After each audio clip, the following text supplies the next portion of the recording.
সংকোচের বিহ্বলতা জেরে অপমান, সংকটের কল্পনাতে হয়েও না মেয়মান। সংকোচের বিহ্বলতা জেরে অপমান, সংকটের কল্পনাতে হয়েও না মেয়মান।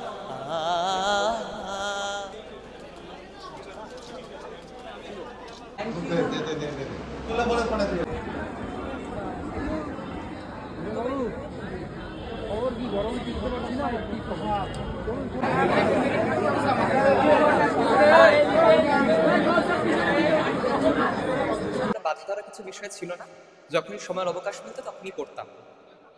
প্রিয় সাবজেক্ট কোনটা ছিল?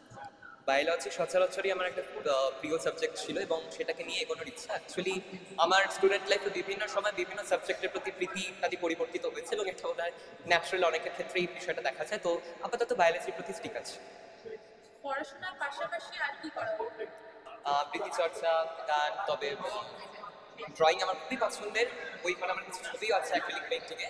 তবে বলতে গেলে ক্লাস 10-এ এত পড়াশোনার মাঝখানে সব কিছুকে আলাদা করে সময় দেওয়াটা ততটা সম্ভব ছিল না।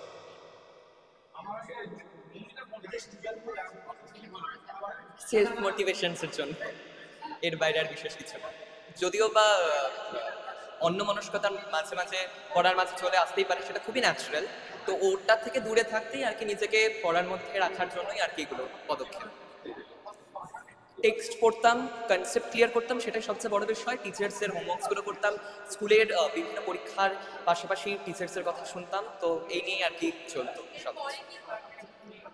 মাধ্যমিকের তো এই সফলতাকে আমি মানে সর্বাঙ্গীন সফলও বলবো না, চূড়ান্ত পরীক্ষা যেহেতু না, পরবর্তীতে আরো অনেক পরীক্ষা দেওয়া বাকি।